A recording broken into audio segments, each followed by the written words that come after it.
এরপরে হয়তো এই দেশেরই মধ্যে কিছু মানুষ নতুন করে একটা নতুন ইসলাম আমাদেরকে শিখাইতে চাচ্ছে, বা কোরআন এবং শেখাকে অনুসরণ করা না করার জন্য বিভিন্নভাবে আবেদন করতেছে। তারা বলতেছে এই কথা যে কোরআন হাদিস আমরা সরাসরি নিজেরা নিজেরা পড়বো এবং আমল করব। এটাই হচ্ছে তাদের মূল থিওরি। আর এই সম্পর্কে আজকে আমরা জানবো যে কোরআন হাদিস থাকতে মাযহাবের প্রয়োজনীয়তা এবং তার প্রাসঙ্গিকতা বা গুরুত্ব, মাযহাব কি, এই বিষয় নিয়ে আজকে আমাদের সামনে আলোচনা করবেন। তো আমি প্রথমে হযরত মাওলানা জালাউদ্দিন সাহেব, শেখুল হাদিস, আপনার কাছে চলে আসছি যে নাহমাদুহু ওয়া নুসাল্লি আলা রাসূলিহিল কারীম। আলহামদুলিল্লাহ, আজকের আহনাম মিডিয়া কর্তৃক আয়োজিত অনলাইন আলোচনার সুপ্রিয় দর্শক এবং শ্রোতা মণ্ডলী,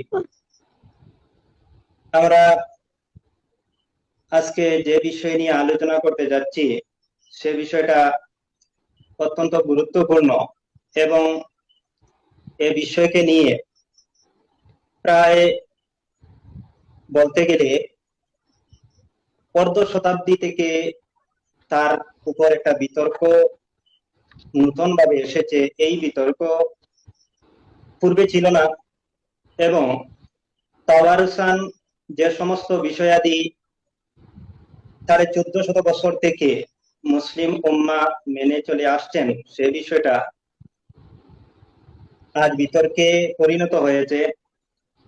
তো মযহব আসলে এটা গবেষণামূলক একটা পন্থা, যা আমাদের ইমামগণ, মান্যবর ব্যক্তিবর্গ যারা গবেষণা করে একটা স্থির সিদ্ধান্তে পৌঁছেছেন এবং এই সিদ্ধান্তকে প্রায় 6-7 শ্রেণীর মধ্য দিয়ে যাচাই এবং বাছাইয়ের মধ্য দিয়ে একটা সিদ্ধি লাভ করেছে এবং মুসলিম উম্মাহ এটাকে অনুসরণ করে চলে আসছে। সেটাকেই মযহব বলা। মযহব আসলে তথ্য নির্ভর গবেষণামূলক অধ্যয়নের ফসল। মযহব হলো তথ্য নির্ভর দলিল ভিত্তিক গবেষণামূলক অধ্যয়নের ফসল। সেটা কেবলমাত্র দ্বীনে ইসলামের মধ্যে নয়। গবেষণামূলক যে বিষয়, গবেষণার বিষয়টি আমরা পার্থিব জীবনের জাগতিক জ্ঞান বিজ্ঞানের মধ্যে এ বিষয়টা আমরা দেখতে পাই। আমরা দেখেছি দর্শন শাস্ত্রে যদি আমরা চলে যাই তাহলে দেখি সক্রেটিস পৃথক একটি মযহবে পৃথকভাবে দর্শন শাস্ত্রে এমন কিছু মতবাদ রেখেছেন যেগুলো পরবর্তীতে তার মযহব হিসেবে, তার সিদ্ধান্ত এবং তার মত হিসেবে স্বীকৃতি লাভ করেছে। এভাবে প্লেটো, অ্যারিস্টটলের মধ্যেও দেখি। ঠিক তদ্রূপভাবে আমরা যদি জাগতিক অর্থবিজ্ঞানের দিকে যাই তাহলে অর্থবিজ্ঞানের মধ্যেও এরকমের মযহবের একটা বিশেষ অবস্থান দেখতে পাই। যেমন অ্যাডাম স্মিথ, তার নিজস্ব একটি দর্শন মতবাদ রয়েছে যা পরবর্তীতে মযহব হিসেবে স্বীকৃতি লাভ করেছে, সেটা অর্থবিজ্ঞানের মযহব। ঠিক তদ্রূপভাবে মার্শালের, রবিনসনের, রিকার্ডো প্রভৃতি জ্ঞানী গুণী ব্যক্তিদের স্বীয় নিজ নিজ ফিল্ডের মধ্যে, নিজ নিজ বিভাগের মধ্যে এক একটা মযহব প্রতিষ্ঠিত হয়। ঠিক তদ্রূপভাবে আমরা যদি আরবি সাহিত্যেতে চলে যাই, আরবি সাহিত্যের মধ্যেও আমরা দেখি বড় বড় সাহিত্যিকগণ তাদের সাহিত্য জগতের মধ্যেও এক একটা মযহব এমন ভাবে তারা সিদ্ধান্তে পৌঁছেছেন যা পরবর্তীতে একটা মযহব হিসেবে স্বীকৃতি লাভ করেছে। আমরা দেখি ক্রিটিসিজমের মধ্যে আরবি ভাষার তাহা হুসেইনের একটি মযহব স্বীকৃতি হয়ে চলছে, যেটা আধুনিক সাহিত্য, আরবি সাহিত্যের মধ্যে প্রচলিত আছে। তো ঠিক তদ্রূপ ভাবে দ্বীনে ইসলামের মধ্যেও যেভাবে জাগতিক জ্ঞান বিজ্ঞানের মধ্যেও গবেষণার বিষয় আছে, ঠিক তদ্রূপ ভাবে দ্বীনে ইসলামের যে জ্ঞান বিজ্ঞান রয়েছে, সেই দ্বীনে ইসলামের জ্ঞান বিজ্ঞানের মধ্যেও গবেষণার বিষয় রয়েছে। সেই গবেষণাকে শরীয়তের পরিভাষায় ইজতিহাদ বলা হয়। ইজতিহাদ অর্থ দলিল ভিত্তিক গবেষণা, এবং দলিল ভিত্তিক গবেষণার ভিতর দিয়ে যে সব সিদ্ধান্তে পৌঁছা হয় সেসব সিদ্ধান্তের রূপকে, সংকলিত রূপকে আমরা মযহব বলে থাকি। মহান আল্লাহ পাক পরবর্তীকারে আলম পবিত্র কোরআন কারীমের মধ্যে ঘোষণা করেন, ওয়াত্তাবি সাবিলা মান আনাবা ইলাইহি। আল্লাহ তাআলা ঘোষণা করেন, তোমরা ওই সব ব্যক্তিদেরকে অনুসরণ করো যারা মহান আল্লাহ তাআলার দিকে দাবিত হয়েছে, মহান আল্লাহ পাক পরবর্তীকারের জ্ঞান বিজ্ঞানকে অর্জন করেছে, তাদেরকে তোমরা অনুসরণ করো। কাজেই এই মযহব আমরা দেখতে পাই নবী করিম সাল্লাল্লাহু আলাইহি ওয়াসাল্লামের যুগেই শিক্ষিত হয়ে গিয়েছিল। এর পরবর্তীতে আমরা দেখেছি সাহাবাগণের মধ্যেও মযহবের স্বীকৃতি লাভ করেছে। সেই মযহবের স্বীকৃতিতে আমরা অত্যন্ত সুন্দর ভাষায় হযরতে ইমাম বুখারী রাহমাতুল্লাহ আলাইহির উস্তাদ আলী ইবনুল মদিনী তিনি অত্যন্ত সুন্দরভাবে লিখেছেন, ওয়ালাম ইয়াকুন ফি আসহাবি রাসূলিল্লাহি সাল্লাল্লাহু আলাইহি ওয়াসাল্লাম মান লাহু সুহবাতুন ইয়াযহাবুনা মযহাবাহু ওয়া ইয়াতুনা বিফাতাওয়াহু ওয়া ইয়াসলুকুনা তরিকাতাহু ইল্লা সালাসা আব্দুল্লাহ ইবনে মাসউদ ওয়া যায়েদ ইবনে সাবিত ওয়া আব্দুল্লাহ ইবনে মাসউদ ফাইন্না লিকুল্লি মিনহুম আসহাবান ইয়াকুমুনা বিহাওলিহি ওয়া ইয়াতুনা নাস। অর্থাৎ আলী ইবনুল মদিনী বলছেন যে নবী করিম সাল্লাল্লাহু আলাইহি ওয়াসাল্লামের সাহাবাদের মধ্যে তিনজন এমন সাহাবা ছিলেন যাদের মযহব প্রতিষ্ঠিত হয়েছিল। সেই আলী ইবনে মদিনী তিনি হলেন হযরতে ইমাম বুখারী রাহমাতুল্লাহ আলাইহির উস্তাদ। তিনি বলছেন যে এই সাহাবাদের মধ্যে তিনজনের মযহব প্রতিষ্ঠিত হয়েছিল বিশেষভাবে। একজনের নাম উল্লেখ করছেন আব্দুল্লাহ ইবনে মাসউদ, দ্বিতীয় জনের নাম উল্লেখ করছেন যায়েদ ইবনে সাবিত, তৃতীয় জনের নাম উল্লেখ করছেন আব্দুল্লাহ ইবনে আব্বাস রিজওয়ানুল্লাহি আলাইহিম আজমাইন। এই কথা থেকে আমরা বুঝতে পারি যে সাহাবাগণের থেকেই মযহব আরম্ভ হয়েছিল এবং ধাপে ধাপে সেই মযহবের ধাপে ধাপে জ্ঞান বিজ্ঞানের অতিরিক্ত চর্চা আরো বেড়ে গিয়েছিল যুগের তালে। আইম্মায়ে মুজতাহিদিন তথা ইমাম আবু হানিফা, সুফিয়ান সৌরি, আতা ইবনে আবি রাবাহ এবং পরবর্তীতে হযরতে ইমাম শাফিঈ, ইমাম আহমদ ইবনে হাম্বল, হযরতে ইমাম আবু ইউসুফ, ইমাম জুফর, ইমাম মুহাম্মদ, ইমাম মুজানি প্রভৃতি আইম্মাগণের যুগে আরো বেশি ইসলামী জ্ঞান বিজ্ঞানের চর্চা এবং গবেষণা বৃদ্ধি পেয়েছিল। ওনারা নিজ নিজ মতানুযায়ী কোরআন এবং সুন্নাহকে সম্মুখে রেখে সূক্ষ্ম চিন্তাধারা এবং জ্ঞান গবেষণার মৌলিক নীতিকে সম্মুখে রেখে ওনারা গবেষণা করেছিলেন ইসলামের বিভিন্ন দিক নিয়ে। এবং এখানে অত্যন্ত নির্ভরযোগ্য একটি বিষয় ফিকহ তত্ত্ববিদগণ উল্লেখ করেছেন, সেটা হলো শরীয়তের যে সমস্ত বিধান রয়েছে তা দুভাগে বিভক্ত। একটা হলো মনসুস, যে বিষয়গুলোর পাঠ আমরা সরাসরি কোরআন এবং সুন্নাহর মধ্যে পাই।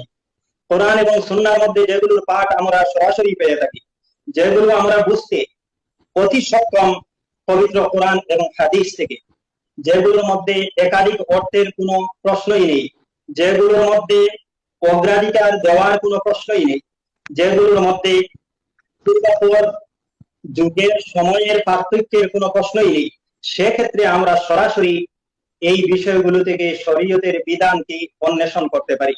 যেমন 5 ওয়াক্তের নামাজ, ফরজ নামাজের রাকাত সংখ্যা, রুকুর সংখ্যা, নামাজের মধ্যে সিজদার সংখ্যা, এগুলো অত্যন্ত মনসুস, এগুলো অত্যন্ত স্পষ্ট সুস্পষ্ট, এগুলো আমরা বুঝতে কোনো অসুবিধা নেই।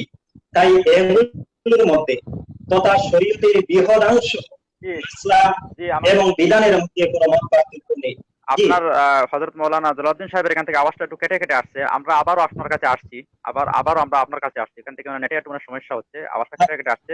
তো আসলে আমাদের জি জি ঠিক আবার আসছি আপনার কাছে ইনশাআল্লাহ। তো হযরতের এতটুকু বুঝতে পারলাম যে মাযহাব হচ্ছে কি একটা রাস্তা, এতটুকু কি ভাষা, মানে মাযহাব হচ্ছে কি একটা রাস্তা, বা সেই রাস্তার অবতার হচ্ছে কোরআন এবং হাদিস। আমরা ডাইরেক্টলি কোরআন হাদিস থেকে মাসআলা বার করতে পারি না, ইজতিহাদ করার যোগ্যতা আমাদের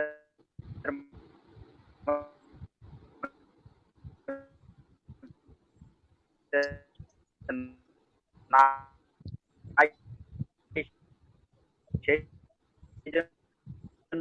আওয়াজটা শোনা যাচ্ছে।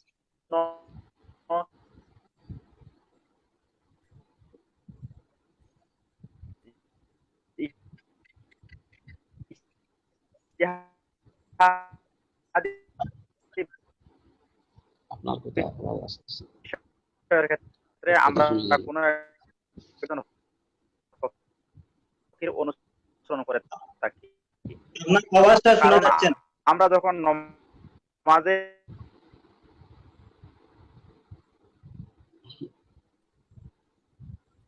গেছে গিয়া। জি, আমার কথা শোনা যাচ্ছে নি হযরত? এই মাত্র শুনলাম, এটা শোনা গেল। পরিষ্কার হচ্ছে না কথা। যে আমরা বুঝতে পারলাম যে মাযহাব হচ্ছে কি অস্পষ্ট বিষয়ের ক্ষেত্রে কোনো ফকির বা মুজতাহিদের অনুসরণ করা, এটাই একটা রাস্তা হচ্ছে। মাযহাব আলাদা কোনো, আমাদের অবশ্যই মাযহাবের নাম হচ্ছে ইসলাম। কিন্তু ইসলামের মধ্যে যে ফিকহ, অর্থাৎ যে ফিকহ শাস্ত্র বা একটা রাস্তা, এটা নীতি বা পদ্ধতি যেটাকে বলা হয়, ইমাম আমরা ফিকহে হানাফির অনুসরণ করে থাকি। তো বর্তমান সময় এই বিষয়টা আসলে কি, এই কথাটা কি যুক্তি বা এই বিষয়টা আসলে কতটুকু বিভ্রান্তকারী, এই বিষয়গুলো আপনার সাথে আমরা একটু জানতে চাই আপনার কাছ থেকে। হযরত মাওলানা মুফতি আব্দুল বাসিত সাহেব হাফিজাহুল্লাহ। আপনার প্রশ্নটা দুর্ভাগ্য পরিষ্কার হয় নাই, কথাটা আবার পুনরাবৃত্তি করুন, দেখি বুঝতে পারি কি আপনি। জি হযরত, আলী আমার আকবর প্রশ্ন ভাই, হচ্ছে আপনার গিয়া, কথাটা। আজকাল কিছু লোকেরা আমাদের, জি হযরত আলী, কিছু লোক বলতেছে যে কোরআন হাদিস থাকতে, অর্থাৎ আমরা ডাইরেক্টলি কোরআন হাদিস মানবো, ডাইরেক্টলি আমরা কোরআন হাদিস ফলো করব, আমরা কোরআনের আয়াত দেখে মানবো, অর্থাৎ রসুলের হাদিস দেখলেই আমরা এটা আমল করব। তো আমরা যতটুকু জানি, যারা আলিম উলামা আছে, যে প্রত্যেক হাদিস কিন্তু আমলযোগ্য নয়। আমরা বা যারা বলতে সহি আকীদা, এই সহি আকীদার দাওয়াত আমাদেরকে দেওয়া হচ্ছে। এই ত্রিপুরাতে ধ্বংস সৃষ্ট ছিল, আজকে মসজিদের মধ্যে জুরে, কোন জায়গাতে জুরে আমিন বলা হচ্ছে, কেউ কেউ বুকুর উপরে হাত উঠাইতেছে, বলতেছে এটা বুখারীতে আছে। তো এরকমের মানুষদেরকে, সাধারণ মানুষদেরকে বিভ্রান্ত হয়ে যাচ্ছে মানুষটা আসলে কি, কোরআন হাদিস থাকতে মাযহাবের প্রয়োজন কেন, বা কোরআন হাদিস থাকতে মাযহাবের কেন এত গুরুত্ব, এই বিষয়টা হযরত আমরা জানতে চাচ্ছি। যেহেতু আমাদের আরব হযরত বলেছিলেন যে মাযহাব কি আসলে, ওটা আমরা শুনলাম। জি জাযাকাল্লাহ। আসসালামু আলাইকুম ওয়া রাহমাতুল্লাহি ওয়া বারাকাতুহু। আলহামদুলিল্লাহি কাফা ওয়া সালামুন আলা ইবাদিহিল্লাযীনা ইসতাফা, আম্মা বা'দ। ফাআউযু বিল্লাহি মিনাশ শাইতানির রাজীম। বিসমিল্লাহির রহমানির রহিম। ফাসআলু আহলা যিকরি ইন কুনতুম লা তা'লামুন। সাদাকাল্লাহুল আযীম। সম্মানিত দর্শক এবং শ্রোতা মণ্ডলী, সবাইকে মোবারকবাদ। আর আজকের এই গুরুত্বপূর্ণ বিষয় নিয়ে আলোচনার এই আয়োজন করার জন্য আলী আকবর ভাই, আপনাকে জাযাকাল্লাহু খায়রান। প্রশ্ন হচ্ছে, হযরত মাওলানা মুহতারাম জালালউদ্দিন চৌধুরী সাহেব হাফিজাহুল্লাহ, তিনি তাত্ত্বিক আলোচনা করেছেন, অনেক বিস্তারিত আলোচনায় ধরেছিলেন, এবং এ বিষয়ে তথ্য এবং তথ্যপূর্ণ আলোচনা করতে হলে অনেক সময়ের দরকার। এছাড়া এই গুরুত্বপূর্ণ বিষয়ের উপরে অসংখ্য কিতাব লিপিবদ্ধ আছে, উর্দু, আরবি এবং বাংলা ভাষাতে আলহামদুলিল্লাহ ইতিমধ্যে লিপিবদ্ধ হয়ে গেছে। অনুসন্ধিৎসু মানুষ তা সহজেই পাঠ করে নিজের চিন্তাধারার খোরাক বা সঠিক মত অবলম্বন করার পাথেয় সংগ্রহ অবশ্যই করতে পারবেন। আমি একটু সংক্ষিপ্তভাবে আপনার কথার জবাব দেওয়ার চেষ্টা করব। আপনি আমাকে প্রশ্ন করেছেন যে কোরআন হাদিস থাকতে মজহব কেন। মজহবের অর্থ তিনি বলে দিয়েছেন, সেদিকে আমি বেশি যাব না। আমি মুখতসর বলতে চাই, আমরা মজহব বলতে ফিকহি মতাদর্শ বুঝি। তিনি যেগুলো উল্লেখ করেছেন অর্থ, তা ঠিকই আছে। আমাদের দেশে প্রচলিত বা সারা বিশ্বে বর্তমানে আমরা মজহব শব্দটা যেহেতু আরবি, তো এই হিসাবে বা উর্দুতেও ব্যবহৃত হয়। আমরা মজহব বলতে এই অর্থটি বুঝি যে ফিকহি স্কুল অফ থট, ফিকহি মতাদর্শ। যদিও মজহবের বিভিন্ন অর্থ কিন্তু রয়েছে, মৌলানা যেমনটা বলেছেন। তো বহুল ব্যবহৃত অর্থ হচ্ছে, প্রচলিত অর্থ হচ্ছে ফিকহি মতাদর্শ, যেটা আমরা বুঝি। তো আপনি প্রশ্ন করলেন কোরআন হাদিস থাকতে মজহব কেন। আমি আপনাকে প্রশ্ন করব, এই প্রশ্নটা কোরআনে করিমকে জিজ্ঞাসা করুন। কোরআনে করিম সূরা নিসা ৮৩ নম্বর আয়াতে আল্লাহ সুবহানাহু ওয়া তাআলা ফরমাইতেছেন, ওয়াইজা জাআহুম আমরুম মিনাল আমনি আওয়াল খাউফি আযাউ বিহি ওয়া লাউ রুদ্দুহু ইলার রাসূল ওয়া ইলা উলিল আমরি মিনহুম লা আলিমাহুল্লাযীনা ইস্তামবিতুনাহু মিনহুম। সূরা নিসা ৮৩ নম্বর আয়াত। আমি তার অনুবাদ একটা অনুবাদ গ্রন্থ থেকেই করলাম, মনে করেন আমার তর্জমা বাদ দেই। এদের কাছে যখন নিরাপত্তা কিংবা ভয়জনিত কোনো খবর আসে, তখন সত্য মিথ্যা যাচাই না করে এরা তা প্রচার করে বেড়ায়। তারা যদি এই বিষয়টা আল্লাহর রসুল, ইলার রাসূলি ও ইলা উলিল আমরি মিনহুম, এবং তাদের দায়িত্বপ্রাপ্ত ব্যক্তিদের কাছে জানিয়ে দিত, নিয়ে যেত, তাহলে এমন সব লোকেরা তা জানতে পারত যারা তাদের মধ্য থেকে সেই খবরের ইস্তেমবাত অর্থাৎ যথার্থতা যাচাই করে পারে বা আবিষ্কার করতে পারে, তার গভীরে পৌঁছাতে পারে। তো আল্লাহ রাব্বুল আলামিন এই আয়াতের মধ্যে বলছেন যে তোমাদের মধ্যে এই জাতীয় কোনো বিষয় উপস্থিত হলে তোমরা আল্লাহ রসুলের কাছে নিয়ে যাও, আর যাও ও ইলা উলিল আমরি মিনহুম, তোমাদের অথরিটির কাছে, যাদের এই যোগ্যতা আছে। কি যোগ্যতা? আল্লাহ সুবহানাহু ওয়া তাআলা নিজেই বলতেন আল্লাযীনা ইয়াস্তামবিতুনাহু, যারা এটা ইস্তেমবাদ করতে পারবে। এবার ইস্তেমবাদ শব্দের একটু অভিধানিক অর্থটা দেখেন তো। কোন ব্যাপারে যাচাই বাছাই করে তা থেকে বিশ্লেষণ করে কোনো অর্থ উদ্ভাবন করা, কোনো উদ্দেশ্য সাধন করা, কোন সমস্যার সমাধান আবিষ্কার করা, এর নাম হলো ইস্তেমবাদ। দলিল ভিত্তিক, সে দলিল ডাইরেক্ট নয়, হয়তো ইশারাতুন নস বা দালালাতুন নস কিংবা আপনার ইবারাতুন নস হতে পারে। তো এবারে কোরআনে করিমকে বলুন না, যেখানে কোরআন আর হাদিস আছে সেখানে আমরা ওইলা উলিল আমরি মিনহুম, ওই দায়িত্বপ্রাপ্ত ব্যক্তিদের কাছে কেন যাব? দায়িত্ব প্রাপ্ত ব্যক্তি কারা? অধিকাংশ মুহাদ্দিসিন ফরমাইতেছেন দায়িত্বপ্রাপ্ত ব্যক্তি বলতে সাহাবা থেকে আজ অবধি তার অর্থ হলো ফুকাহা, মুজতাহিদিন, যাদের এই ক্ষমতা আছে ইস্তেমবাত বা ইজতিহাদ দুটোটার মুরাদিফ আলফাজ সমার্থক। এই জায়গা কোরআনে কারীমের আয়াতে দেখেন তো, ফাইন তানাজাতুম ফি শাইইন ফারুদ্দু ইলাল্লাহি ওয়া ইলার রাসূল। আরেক আয়াতে আল্লাহ রাব্বুল আলামিন ফরমাইতেছেন কুল আতিউল্লাহ ওয়া আতিউর রাসূলা ওয়া উলিল আমরি মিনকুম। আয় নবী আপনি বলুন তোমরা অনুসরণ করো আল্লাহর আর আল্লাহ রাসূলের। এই তো কোরআন হাদিস হয়ে গেল, আর কি দরকার? আল্লাহকে জিজ্ঞাসা করুন কেন কেন তিনি বলছেন ও ইলা উলিল আমর। উলিল আমর কারা? তো এই উত্তরটা কোরআনকে জিজ্ঞাসা করুন, কেন কোরআন আমাদেরকে বললো যে আল্লাহ আর আল্লাহ রসুলের পরে আরো আছে উলিল আমর। তো এই ব্যাপারটা হচ্ছে অনেক আলোচনা সাপেক্ষ। অর্থাৎ আমরা এখানে এসে বলতে পারি যে ডাইরেক্ট কোরআন নির্দেশ দিতেছে যে যেখানে প্রত্যক্ষ সমাধান কোরআন থেকে হয়তো তোমরা বুঝতে পারবে না, রসুলের কাছ থেকে বুঝতে পারলে না, তখন তোমরা চলে যাও উলিল আমর, যারা অথরিটি, যারা এই দায়িত্বপ্রাপ্ত, তাদের কাছে চলে যাও। যাদের আবার দায়িত্বপ্রাপ্ত কারা? আপনি আমি নির্বাচন করলে হবে না। আল্লাহ রাব্বুল আলামিন ফরমাইতেছেন আল্লাযীনা ইয়াস্তামবিতুনাহু, যারা ইস্তেমবাদ করতে পারবে।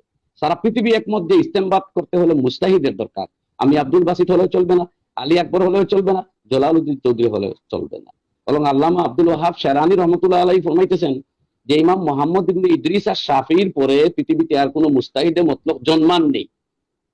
যদিও ইমাম আহমদ বিন মুহাম্মদ বিন হাম্বল রহমাতুল্লাহ আলাইহির ক্ষেত্রে সারা বিশ্ব প্রায় একমত যে উনিও মুস্তাহিদে মতলব হিসাবে ওনাকে মেনে নেওয়া হয়েছে, কিন্তু শারানির মতে ইমাম শাফির পরে আর কেউ মুস্তাহিদে মতলব আসেননি। এবার আমি যদি বাংলা, ইংরেজি এবং হিন্দিতে কিছু হাদিসের অনুবাদ গ্রন্থ স্টাডি করে এরপরে নিজেই ইস্তেহাদ করতে শুরু করে দেই, তাহলে আমার পরিণামটা কি হবে আপনি ভালো বুঝতে পারবেন। তো আপনার কথার আবার আমি সারাংশমূলক উত্তর দিতে যাই যে আমরা কোরআন হাদিস থাকতে মজহব মানবো কেন? কোরআন হাদিস থাকতে মজহব মানবো এই জন্য যে কোরআনে করিম বলে দিয়েছে যেখানে কোরআন থেকে স্পষ্ট হুকুম তুমি বের করতে পারবে না, হাদিস থেকে স্পষ্ট হুকুম তুমি পাবে না, সেখানে ওই সমস্ত লোকের কাছে যাও যাদের ইস্তেমবাদ ক্ষমতা রয়েছে। এবং সারা পৃথিবী একমত যে ওই প্রচলিত চারটি মজহবের প্রতিষ্ঠাতা যে চারজন ইমাম, আবু হানিফা আন-নুমান, ইমাম মুহাম্মদ বিন ইদ্রিস আশ-শাফিঈ, ইমাম মালিক ইবনে আনাস এবং ইমাম আহমদ বিন মুহাম্মদ বিন হাম্বল আলাইহিমুর রাহমা, ওরা চারজন সারা বিশ্ব স্বীকৃত মুস্তাহিদে মুতলাক। কিন্তু এর বাইরে আরো অনেক ইমাম আছেন, আমি সময় পেলে বা প্রসঙ্গে এলে বলবো যে ওই চারজনকেই কেন মানবো, তার আরেক উত্তর দিতে হবে।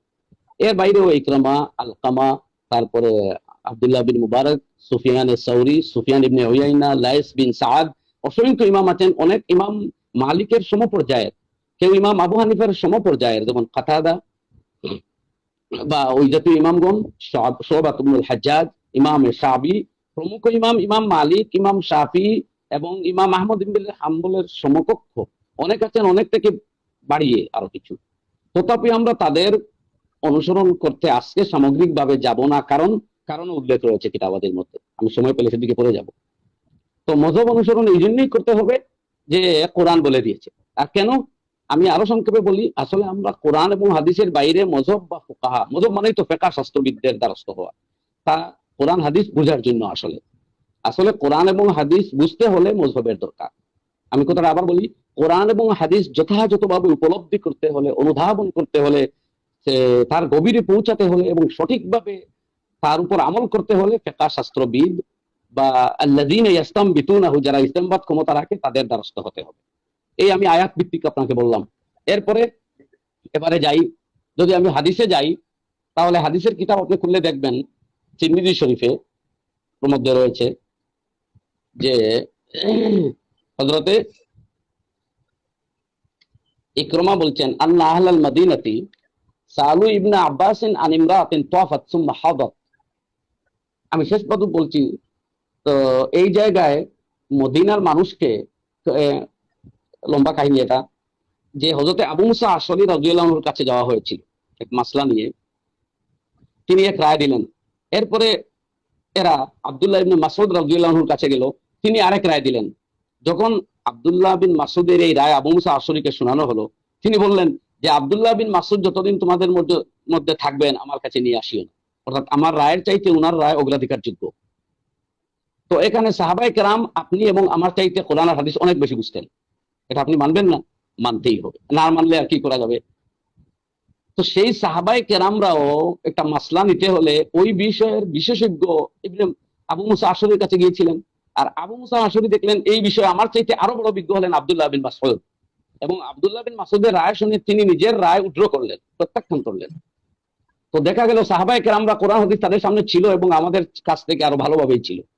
তারা নিজের রায়, তারাও নিজের নবীজির সহবত প্রাপ্ত, এছাড়াও তারা নিজেই অনেক বড় মাপের আলিম, কি বলবো আর কি, আমাদের সাথে বা কোনো ফুকাহার সাথে তো তুলনাই হয় না কোনো সাহাবীর।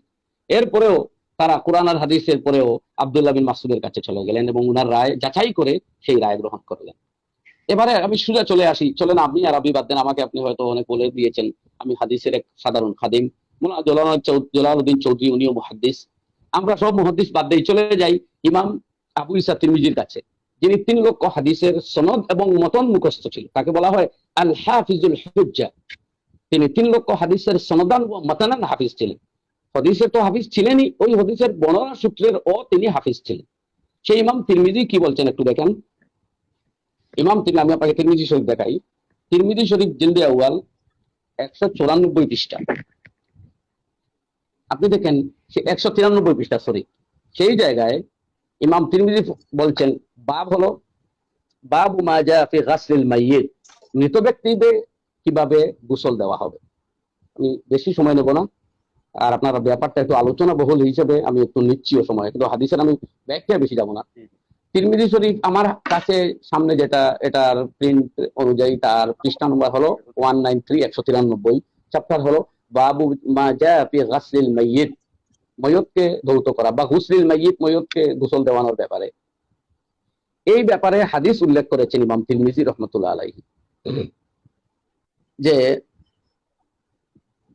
আন উম্মে আতিয়া ক্বালাত, আমি শুধু হাদিসের শেষ টুকরা পড়ছি। তুফিয়াত ইহদা বানাতিন নবী সাল্লাল্লাহু আলাইহি ওয়াসাল্লাম ফাকালা ইরসিলনাহা উইতরান সালাসান আও খামসান আও আকসারা মিন যালিকা ইন রাআইতিনা ওয়াগসিলনাহা বিমাইন ওয়া সিদরিন ওয়াজআলনা ফিল আখিরাতি কাফুরান আও শাইআম মিন কাফুর ফাইযা ফারাগতুন্না ফাআযিন্নানি ফালাম্মা ফারাগনা আযান্নাহু ফাআলকা ইলাইনা হিকওয়া ফাকালা আশ'ইরনাহা বিহি ইলা আখির। তো এই হাদিসে নবী করিম সাল্লাল্লাহু আলাইহি সাল্লামের একজন সাহেবজাদির ওফাত হয়েছিল, যায়নাব রাদিয়াল্লাহু আনহা।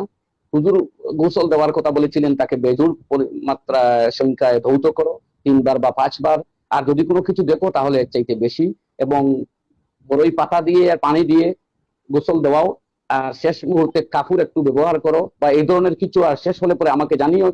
যখন গোসল দেওয়া শেষ হলো আমরা জানিয়ে দিলাম। নবী করিম সাল্লাল্লাহু আলাইহি সাল্লাম তার ইজার বা লুঙ্গি আমাদেরকে দান করলেন, এবং সেটা আমরা মৃত ব্যক্তি ওই মৃতার শরীরের সাথে সংশ্লিষ্ট কাফন দিয়ে দিলাম হুজুরের ইজার মোবারক দিয়ে। এই হাদিস শেষ, আমি আর বেশি বলবো না। এখন দেখেন ইমাম তিরমিজি হাদিসের উপর বিশ্লেষণ করছেন, বলছেন ক্বালা আবু ঈসা হাযা হাদিস উম্মে আতিয়া হাদিসুন হাসানুন সহিহ। এই হাদিসটা চূড়ান্ত সহিহ, কিন্তু সহিহ হলেই কিন্তু শেষ হলো না, এই হাদিস থেকে মাসলা বের করতে হবে। ইমাম তিরমিজি মাসলা বের করার সাহস করছেন না। আসুন তিনি কি বলেন দেখুন। ইমাম তিরমিজি বলছেন ওয়াল আমালু আলা হাযা ইনদা আহলিল ইলম ওয়া ক্বাদ রুওয়া আন ইব্রাহিম আন-নাখাঈ আন্নাহু ক্বালা গাসলুল মাইয়িত কাল গুসলি মিনাল জানাবা। গোসলটা কিভাবে হবে? ইমাম তিরমিজি উল্লেখ করছেন যে ইব্রাহিমের নখী বলেন গোসল দিতে হবে জানাবতের গোসলের মতো। গোসল ফরজ হওয়া ব্যক্তির গোসল আমরা যেভাবে দেই সেইভাবে ওই গোসল হবে। ওয়াকালা মালিক ইবনে আনাস লাইসা লিগুসলিল মাইয়িত ইনদানা হাদ্দুন মুওয়াক্কাত। ইমাম মালিক রাহমাতুল্লাহ আলাইহি বলছেন যে মৃত ব্যক্তির জন্য নির্ধারিত কোনো পদ্ধতি নেই গোসলের। ওয়ালাইসা লিযালিকা সিফাতুন মা'লুমা ওয়ালাকিন ইউতাহহার, এবং নির্ধারিত কোনো পদ্ধতিতে গোসল দিতে হবে এমন নয়, বরং পবিত্র করতে হবে ওই মৃতাকে। কার কার নাম শুনলেন? ইব্রাহিম নাখাই। দ্বিতীয় নম্বরে ইমাম তিরমিজি বলছেন ইমাম মালিক। আর একটু শুনুন তো দেখি, قال الشافعي। কার নাম শুনলেন? ইমাম শাফিঈ। قال الشافعي انما قال مالك قولا مجملا يغسل وينقى واذا انقي الميت بماء القراح او ماء غيره اجزى ذلك من غسله ولكن احب الى ان يغسل ثلاثا فصاعدا لا ينقصا ثلاث لما قال رسول الله صلى الله عليه وسلم اغسلنها ثلاثا وخمسا وان انقوا في اقل من ثلاث مرات اجزى। ইমাম শাফির কথার সারাংশ হলো, ইমাম মালিক একটা অস্পষ্ট কথা বলে গেছেন যে তার নির্ধারিত কোনো সিফত নেই, কিন্তু আমি পছন্দ করি 3 বার দৌত করো বা তার চাইতে একটু বেশি, 3-এর চাইতে কম না। আর যাই হোক, নবী করিম সাল্লাল্লাহু আলাইহি সাল্লাম যে ইনকা বলেছিলেন তার মানা হলো পবিত্র করা, সেটা 5 বার দৌত করে হলেও হোক। এই 3 জন ফুকাহার কথা উল্লেখ করলেন ইমাম তিরমিজি, যিনি 3 লক্ষ হাদিসের হাফিজ। ইমাম তিরমিজি হাদিস দিয়ে তো সোজা মাসলা দিয়ে পারতেন, কেন ইব্রাহিম নখীর কথা উল্লেখ করলেন? 2 নম্বর ইমাম মালিকের কথা উল্লেখ করলেন, যাদের নাম শুনতে আজ অনেক ভাইদের গাত্রদাহ হয়। ইমাম মালিকের কাছে কেন যাব? হাদিস তো আমি জানি বুখারীতে আছে। আমি বলছি ভাই হাদিস তিরমিজিতে আছে, কিন্তু ইমাম তিরমিজি, আপনার ইমাম চলে গেছেন ইমাম মালিকের দরবারে, ইমাম তিরমিজি চলে গেছেন ইব্রাহিম নখীর কাছে। সেখানে গিয়েও হাদিসের অর্থ যথাযথভাবে প্রস্ফুটিত হয় নাই, তাই 3 নম্বরে চলে গেছেন ইমাম শাফির কাছে, এবং ইমাম শাফির বক্তব্য বিস্তারিত তুলে ধরেও ইমাম তিরমিজি ক্ষান্ত হননি। একটু শুনুন তো, ইমাম তিরমিজি ফরমাইতেছেন ওয়াকাযালিকা ক্বালাল ফুকাহা ওয়া হুম আলামু বিমাআনিল হাদিস। এইভাবেই ফুকাহায়ে কেরামরা বলে গেছেন, আর তারা হাদিসের অর্থ বেশি বুঝেন। এটা বলছেন কে? ইমাম তিরমিজি, যিনি 3 লক্ষ হাদিসের হাফিজ। তো ইমাম তিরমিজি 3 লক্ষ হাদিসের কণ্ঠস্থকারী হয়ে আমাদেরকে বলে দিচ্ছেন যে হুম আলামু বিমাআনিল হাদিস, আমরা মুহাদ্দিসিনরা হাদিস সনদান আপনাদের কাছে পৌঁছাইয়ে দেই, আর হাদিসের অর্থ ফুকাহায়ে কেরামরা আলাম, বেশি বুঝেন। তাই ফুকাহায়ে কেরামদের ইমাম হচ্ছেন ইমামুল আইম্মা ইমামে আযম আবু হানিফা। এই জন্য আমরা হাদিসের অর্থ ভালোভাবে বুঝার জন্য ইমাম আবু হানিফার কাছে যাই। জি, জাযাকাল্লাহ। তাই আপনি যদি আর হচ্ছে আমার কথা একটু শুনেন, আরো জন নাম রয়েছে, উনি তো হইলেন ইমাম আহমদ, নাম তো আর শুনলেন না। একই হাদিসে আমি 4 জনের নাম আপনাকে বলছি, একই হাদিসের মধ্যে 4 জনের নাম শুনুন। এরপরে ওয়াকাল আহমদ ওয়া ইসহাক ও তাকুনাল গাসলাতু বিমাইন ওয়া সিদরিন ওয়া ইয়াকুনু ফিল আখিরাতি শাইউম মিনাল কাফুর। রয়েছিল ইমাম আহমদ, এই নামটা ইমাম তিরমিজি ওই একই চ্যাপ্টারে নিয়েছেন, যে ইমাম তিরমিজি আহমদ এবং ইসহাক বলেছেন যে কাফুর বা কর্পূর চতুর্থবারে ব্যবহার করবে। দেখলেন একই হাদিস, চূড়ান্ত সহিহ। ইমাম তিরমিজি বলছেন হাসানুন সহিহ, এবং সেই হাদিসের অর্থ অনুধাবনের জন্য 4 ইমামের নাম নিয়েছেন, 5-6 জনের নাম নিয়েছেন। আরো আপনাকে একটা কথা আমি বলে, এখন আমি কিতাবের এবারও হুবহু তুলে ধরছি না, রয়েছে এই কিতাবেই রয়েছে। ইমাম তিরমিজি যখন সনদের কোনো আলোচনা হয় তখন বলেন কি জানেন? এই কিতাবে রয়েছে আমার তিরমিজি, আমি তিরমিজি শরীফ বহু বছর পড়িয়েছি আলহামদুলিল্লাহ। ইমাম তিরমিজি এক হাদিসের মধ্যে তাহারতের চ্যাপ্টারে একটা হাদিস এনেছেন, বাবু মা ইয়াকুলু ইজা দাখালাল খালা, বাইতুল খালা ঢোকার সময় আপনি কোন দোয়া পড়বেন। এই হাদিস ইমাম তিরমিজি উল্লেখ করেছেন, আমি পড়ি। আন আনাস রাদিয়াল্লাহু ইবনে মালিক, পুরো হাদিসটা পড়ে নেই। السند المتصل منا الى الامام الترمذي انه قال حدثنا قتيبة وحناد قال حدثنا وكيع عن شعبة عن عبد العزيز بن صهيب عن انس بن مالك رضي الله تعالى عنه انه قال كان النبي صلى الله عليه وسلم اذا دخل الخلاء قال اللهم اني اعوذ بك. قال شعبة وقد قال مرة اخرى اعوذ بالله من الخبث والخبيث او قال الخبث والخبائث. وفي الباب عن علي وزيد بن أرقم وجابر وابن مسعود رضي الله تعالى عنهم। এই চ্যাপ্টারে বাইতুল খালাতে ঢোকার দোয়া উল্লেখ করে ইমাম তিরমিজি ফরমাইতেছেন, শুনেন। কালা আবু ঈসা হাদিসু আনাসিন আসাহু শাইইন ফি হাযাল বাব ও আহসান। এই হাদিসটা বাইতুল খালায় ঢোকার দোয়া সংক্রান্ত অধ্যায়ের সবচেয়ে শুদ্ধ হাদিস। কিন্তু হাদিস শুদ্ধ হয়ে আপনি পেলেই আপনার কাজ শেষ নয়, ইমাম তিরমিজিকে জিজ্ঞেস করুন। ইমাম তিরমিজি ফরমাইতেছেন ফি ইসনাদিহি ইসতিরাবুন, যদিও হাদিসটা অত্যন্ত শুদ্ধ, কিন্তু তার সনদের মধ্যে অনেক মতানৈক্য। এই মতানৈক্যগুলো তিনি উল্লেখ করেছেন। করতে করতে এক জায়গায় বলছেন কালা আবু ঈসা, ইমাম তিরমিজি, আবু ঈসা হলো ইমাম তিরমিজির কুনিয়াত। তিনি বলছেন সাআলতু মুহাম্মাদান আন হাযা, আমি আমার উস্তাদ ইমাম বুখারী মুহাম্মদ বিন ইসমাঈল আল বুখারীকে জিজ্ঞাসা করেছিলাম এই হাদিস ব্যাপারে। ফাকালা ইয়াহতামিলু আন ইয়াকুনা কাতাদাতু রাওয়া আনহুমা জামিআন। তিনি বলেছেন যে হয়তো কাতাদাই উভয় সনদ দ্বারা হাদিসটাকে উল্লেখ করেছেন। আমি এর বিস্তারিত বুঝাতে যাব না, শুধু বলতে চাইলাম যে ইমাম তিরমিজি রহমতুল্লাহ আলাইহি যখন হাদিসের সনদ নিয়ে কোনো বিতর্ক দেখা দিত তখন ইমাম বুখারীর দ্বারস্থ হতেন, কারণ ইমাম বুখারী আমিরুল মুমিনিন ফিল হাদিস। 6 লক্ষ হাদিস বা 5 লক্ষ হাদিসের চাইতে বেশি হাদিস ইমাম বুখারীর কণ্ঠস্থ ছিল।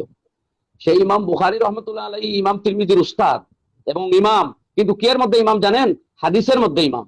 হাদিসের সনদ কোনটা সহি কোনটা গলত, এই ব্যাপারে ইমাম তিরমিজি দ্বারস্থ হয়েছেন ইমাম বুখারীর। আর ওই ইমাম তিরমিজি যখন মাসলা আবিষ্কার করতে গেলেন, একটু আগে আমি দেখাইলাম, সেখানে ইমাম তিরমিজি ফরমাইতেছেন ওয়া কাযালিকা ক্বালাল ফুকাহা ওয়া হুম আ'লামু বিমাআনিল হাদিস, যে হাদিসের অর্থ অধিক বুঝেন ফুকাহায়ে কেরাম, ইমাম বুখারী নন। সনদ বেশি বুঝেন বুখারী আর অর্থ বেশি বুঝেন ফুকাহা। তাই হাদিসের অর্থ উদ্ভাসিত করার জন্য আমরা ইমাম আইম্মা আর বাবা মযহবের দ্বারস্থ হই। শেষ আরেকটা দৃষ্টান্ত আপনাকে দেই, ইমাম বুখারী। চলেন জায়গায় চলে যাই আমিরুল মুমিনের কাছে। এতক্ষণ তো ইমাম তিরমিজি বললাম, হয়তো আপনাদের অনেকের এখনো পিপাসা থেকে যেতে পারে যে ইমাম তিরমিজি তো ছোট মুহাদ্দিস, আরো বড় বড় মুহাদ্দিস বুখারী হইলে তো আর কোনো ইমাম লাগবে না। আজকে তো আমরা অনেক বেরিয়ে যাই যে আমাদেরও ইমাম লাগবে না। ইমাম তিরমিজির প্রমাণ আমি দিলাম যে উনি ইমামের দ্বারস্থ হয়েছেন। আর এক জায়গায় না, গোটা তিরমিজি পড়লে পাতায় পাতায় পাতায় আপনি দেখবেন হাদিসের সনদ আলোচনা করতে আবু যুরআ, আলী ইবনুল মাদিনী, আহমদ এবং নাম নেন বুখারীর। আর যখন মাসলা আসে, ও হুয়া কওলু শাফিঈ ওয়া আহমদ ইসহাক, ও হুয়া কওলু মালিক ইবনে আনাস, ও হুয়া কওলু সুফিয়ান আস-সাওরী, ও হুয়া কওলু ইবনুল মুবারক, ও হুয়া কওলু আহলিল কুফা অর্থাৎ আবু হানিফা। তো ইমামে তিরমিজি মাসলা আবিষ্কার করতে ফুকাহার নাম নেন, আর সনদের বিচার করতে ইমাম বুখারী, আবু যুরআ প্রমুখের নাম নেন। এবার খুদ ইমাম বুখারী কি করেন একটু দেখেন। এইটা বুখারী শরীফ। বুখারী শরীফে 37 নম্বর পৃষ্ঠা আমার কাছে যেটা আছে, এবং বাব নম্বর 68 নোট করবেন। বুখারী শরীফ 37 নম্বর পেজ, বাব চ্যাপ্টার নম্বর 68। বাবটা হলো, অধ্যায়টা হলো বাবু মা ইয়াকাউ মিনান নাজাসাত ফিস সামনি ওয়াল মা। আমি একাধারে 10 বছর আলহামদুলিল্লাহ বুখারী আউয়াল পাঠদান করেছি। তো এই জন্য বুখারী শরীফ আমরা স্টাডি করি, আজ অধ্যয়ন করি, বারবার আমরা খুলি। যারা মনে করে যে আমরা ফতোয়া করি, ফিকহ করি, আমরা হাদিস পড়তে চাই না, আলহামদুলিল্লাহ হাদিসের প্রতি আমাদের যথেষ্ট আগ্রহ। এর চাইতে আগ্রহের কোনো কিতাব আমাদের নেই। আমরা আকায়ে নামদার সাইয়্যিদুল মুরসালিন আলাইহিস সালাতু ওয়াস সালামের হাদিসকে সবচেয়ে মুহাব্বতের সাথে গ্রহণ করি কোরআনে কারীমে পড়ে। তো বাবু মা ইয়াকাউ মিনান নাজাসাতি ফিস সামনি ওয়াল মা, এই চ্যাপ্টারের মাসলা হলো ঘি বা পানির মধ্যে যে সমস্ত নাপাক বস্তু পতিত হয়, এই হলো মাসলা। ইমাম বুখারী ফরমাইতেছেন ওয়াকালা যুহরিয়্যু লা বাসা বিল মায়ে মা লাম ইউগাইয়িরহু তা'মুন আও রিহুন আও লাউন। ইমাম বুখারী বলছেন, লক্ষ্য করুন ইমাম বুখারী কোন জায়গা থেকে আরম্ভ করেছেন কথা। মাসলা হলো ঘি বা পানির মধ্যে যদি কোনো নাপাক পড়ে যায়, ইমাম বুখারী বলছেন, যুহরি বলেন, আমি এখান থেকে শুধু অনুবাদ করব, তারপরে কথা বলবো যা বলতে চাই। যুহরি বলেন, পানিতে যদি কোনো নাপাক বস্তু পতিত হয়, তাহলে যতক্ষণ না তার রং, স্বাদ বা গন্ধ পরিবর্তন হবে না, সেটা নাপাক হবে না। ওয়াকাল হাম্মাদুন লা বাসা বিরিশিল মাইতা, হাম্মাদ বলেন মৃত জন্তুর চুলের মধ্যে কোনো সমস্যা নেই, এটা পাক। ওয়াকালা যুহরি ফি আযামিল মাউতা নাহওয়াল ফিল, ইমাম যুহরি মৃত জন্তুর হাড় গুড় নিয়ে বলেন, যেমন হাতি বা অন্যান্য বস্তু সম্পর্কে, আদরাকতু নাসা মিন সালফিল উলামা, আগেকার উলামা অনেককে আমি পেয়েছি, ইয়ামতাশিতুনা বিহা, ওগুলো দিয়ে কাঙ্গি করতেন, মৃত জানোয়ারের হাড় দিয়ে তৈরি চিরুনি দিয়ে চুল আঁচড়াতেন, ওয়ায়াদাহিনুনা ফিহা, আর ওর মধ্যে তেল রেখে তা ব্যবহার করতেন, লা ইয়ারাউনা বিহি বাসা, এতে ওরা কোনো অসুবিধা দেখতেন না। ওয়াকালা ইবনু সিরিন ওয়া ইব্রাহিম আন-নাখাঈ লা বাসা বিতিজারাতিল আজ, আর ইবনে সিরিন রাহমাতুল্লাহ আলাইহি বা ইব্রাহিম আন-নাখাঈ এরা বলেন হাতির দাঁত ব্যবসায় কোনো অসুবিধা নেই। এবারে আমি যা বলতে চাই একটু লক্ষ্য করুন। এইখানে একটা মাসলা আবিষ্কার করা হয়েছে, যে মাসলাটা ডাইরেক্টলি স্পষ্টভাবে হাদিসে নেই। হাদিস রয়েছে, পরে ইমাম বুখারী হাদিস আনছেন, به قال حدثنا اسماعيل قال حدثني مالك عن ابن شهاب عن عبيد الله ابن عبد الله عن ابن عباس عن ميمونة رضي الله تعالى عنهما وعنهم أن رسول الله صلى الله عليه وسلم سئل عن فارة سقطت في سمن قال ألقوها وما حولها وكلوا سمنكم। এখানে জিজ্ঞাসা করা হয়েছে নবী করিম সাল্লাল্লাহু আলাইহি সাল্লামকে, একটা ইঁদুর পড়ে গিয়েছে ঘিয়ের মধ্যে, হুজুর বললেন তার চতুর্পাশের ঘি ফেলে দাও আর বাকি অংশ খাও। তো এখানে ইমাম বুখারী, যিনি আমিরুল মুমিনিন ফিল হাদিস, কিন্তু এই মাসলা অর্থাৎ ঘি বা পানির মধ্যে নাজাসত পড়ে গেলে কি করতে হবে, এই রায় ইমাম বুখারী নিজে দেওয়ার সাহস করেননি। তিনি দ্বারস্থ হয়েছেন যুহরির, তিনি দ্বারস্থ হয়েছেন হাম্মাদ। হাম্মাদকে জানেন? ইমাম আবু হানিফার উস্তাদ, আবার আবু হানিফার শাগির্দ একজন আছেন হাম্মাদ।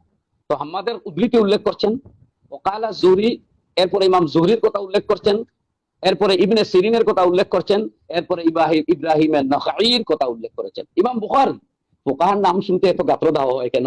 হাদিস দিয়েই কাজ সারবেন। ইমাম বুখারী আমিরুল মুমিনিন ফিল হাদিস, 6 লক্ষ হাদিসের মুখস্থকারী ইমাম হাফিজ। তিনিও যে মাসলা হাদিস থেকে সরাসরি ইস্তেমবাদ করতে যাননি, 5-6 জন বড় বড় ফুকাহার নাম নিয়েছেন। ইমাম বুখারী রহমতুল্লাহ আলাইহি যে ফুকাহার নাম নিয়েছেন, কোন জায়গায় ইবনে মুবারকের কথা এনেছেন, কোন জায়গায় বলেছেন ওয়াকালা ইবনু উয়াইনা, ইবনু সাউরি, ওয়াকালা সাউরি, কোন জায়গায় সুফিয়ান সাউরির নাম নিয়েছেন। অসংখ্য জায়গা আপনি দেখবেন, বুখারী শরীফ আপনি স্টাডি করুন, বুখারীতে মনে রাখবেন না শুধু হাদিস, ফুকাহায়ে কেরামের অজস্র কৌল উল্লেখ আছে। কিন্তু ইমাম বুখারী একটা ট্যাকটিস হাতে নিয়েছেন কি জানেন? হাদিসের চ্যাপ্টারের যে শিরোনাম, অধ্যায়, সেই অধ্যায়ের মধ্যেই তিনি ফুকাহাদের উদ্ধৃতি উল্লেখ করে দেন, যাতে কেউ তার হাদিসে আর কোনো স্পর্শ করে না। হাদিস তিনি উল্লেখ করেন হাদিসের জায়গায়, আর বাবের শিরোনামে তিনি তার মত এবং ফুকাহাদের মতামত তুলে ধরেন। তো বুখারী আমিরুল মুমিনিন হওয়া সত্ত্বেও ফুকাহাদের দ্বারস্থ হয়েছেন কেন? ইমাম তিরমিজি তা বুঝিয়ে দিয়েছেন যে ওহুম আলামু বিমাআনিল হাদিস, ফুকাহায়ে কেরাম হাদিসের মানা বেশি বুঝেন। ইমাম বুখারীও তা প্রত্যেককে পরোক্ষে স্বীকৃতি দিচ্ছেন। তিনি নিজে সেই হাদিসের অর্থ তুলতে যাননি, ফুকাহাদের আশ্রয় নিয়েছেন। হ্যাঁ, তিনিও মুস্তাহিদে মুতলক ছিলেন। ইমাম বুখারী একমাত্র, আর ইমাম আবু দাউদ মুস্তাহিদ ছিলেন। কিন্তু ইমাম বুখারীর ফিকহটাও পৃথিবীতে রাইজ হয় নাই। ইমাম বুখারী কিন্তু সর্বসম্মত মুস্তাহিদে মুতলক ছিলেন। কিন্তু ইমাম দুর্ভাগ্যবশত ইমাম বুখারীর হাদিসে যেভাবে সর্বসম্মত ইমাম, ফিকহাতে তিনি সেইভাবে সর্বসম্মত ইমাম হননি। তার সবচেয়ে বড় দলিল হলো তার সবচেয়ে অনুগত শাগির্দ হলেন ইমাম তিরমিজি। ইমাম তিরমিজি শরীফের এক জায়গায় ইমাম বুখারীর নাম কোনো মাসলার জায়গায় নেননি। তাহলে আমরা বুঝলাম ইমাম তিরমিজি ও ইমাম বুখারীকে মাসলা বা ফিকহার ইমাম মানেননি, হাদিসের ইমাম মেনেছেন। তাই সনদ এলেই ইমাম বুখারীকে ফয়সাল হিসাবে মেনে নিয়েছেন। সুতরাং আমরা আগের কথা আবার যাই, আমরা ফিকহ, আমরা আইম্মা বা মযহবের কাছে যাই হাদিস এবং কোরআনকে ভালোভাবে বুঝার জন্য। আর আল্লাহ তাআলা তা বলে দিয়েছেন, লা আলিমাহুল্লাযীনা ইসতামবিতুনাহু, যাদের ইসতিমবাত ক্ষমতা আছে তাদের কাছে যাও, তারা বুঝবে। আতিউল্লাহ ওয়া আতিউর রাসূল, আল্লাহ আল্লাহর রাসূলকে মানো, এখানেই তো শেষ। তারপরে কিন্তু বলছেন ওয়া উলিল আমরি মিনকুম, উলিল আমরদের কাছেও যাও।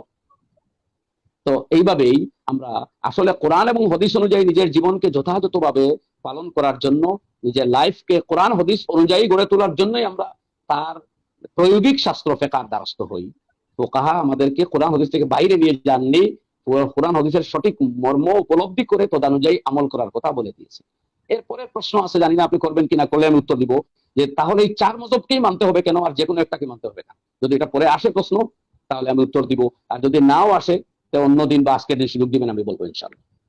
জি, ইনশাল্লাহ ইনশাল্লাহ, হয়তো আবার আপনার কাছে আসবো। তো আমরা এখান থেকে এটাই বুঝতে পারলাম, সম্মানিত দর্শক শ্রোতা, যে মুহাদ্দিসিনে একরাম যারা ছিলেন, ইমাম বুখারী বলেন, ইমাম মালিক বলেন, এরপর ইমাম তিরমিজি বলেন, নাসাই, ইবনে মাজাহ, আবু দাউদ, যারাই ছিলেন না কেন, সব নির্দিষ্ট কোনো না কোনো মাযহাবের দিকে, কোনো না কোনো মাযহাবকে ফলো করতেন।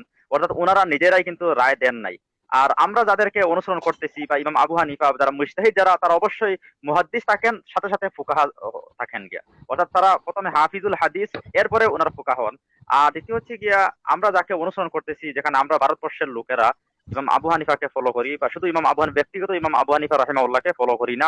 ওনার ইমাম আমাদের হানাফি মাযহাবের বিভিন্ন ফিকহের কিতাবগুলোতে আমরা দেখি যে বিভিন্ন ক্ষেত্রে আমরা ওনার ছাত্রদের, সাহেবাইনদের কথা মানি। তো কারণ হচ্ছে গিয়া, এরপরে ইমাম আবু হানিফা রাহিমাহুল্লাহ থেকে আমরা আমাদের মযহবে হানাফির অনুসরণ করি। যে মাযহাবে হানাফি মযহবের অনুসরণ।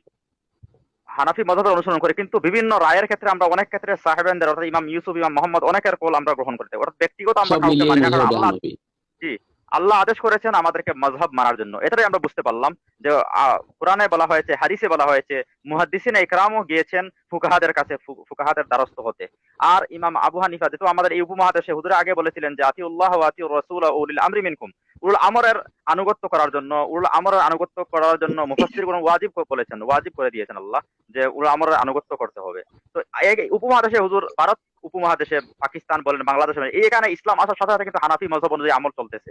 একটু আগে আপনি উল্লেখ করেছেন যে সাহাবারা বিভিন্ন রায়ে, যেমন কুফার মধ্যে একজন সাহাবারকে অনুসরণ করতেন, তারপরে মদিনার মধ্যে একজনের কথা, যায়েদ ইবনে সাবিত, আরো অসংখ্য সাহাবাদের নাম লওয়া যেতে পারে, যে ওনারা এক এক সাহাবী এক এক জায়গার মধ্যে ফুকাহা একরাম ছিলেন, তাদেরকে জিজ্ঞাসা করে তারা আমল করতেন। এরপরে ইমাম আবু হানিফা রাহিমাহুল্লাহ, আমরা যাকে অনুসরণ করছি তাকে যুগ যুগ ধরে অনুসরণ করা হচ্ছে, তাকে সার্টিফাই করা হয়েছে, ভেরিফাই করা হয়েছে, এরপরে এই উম্মতের লোকেরা অনুসরণ করে আসছে। কিন্তু আজকে যারা বলতেছে আমাদেরকে যে না, মাযহাব মানতে হবে না, এরপরে দেখেন হুজুর হাদিস, এই যে আপনি হাদিসের কথা বললেন, এখানে হাদিসের সহি জয়ীফ মওযু মাশহুর এই হাদিসের যে যে উসুলুল হাদিস বা রিজাল শাস্ত্রের এগুলা কিন্তু কোন হাদিস আল্লাহ রাসূল এসে বলে দেন নাই যে এটা সহি।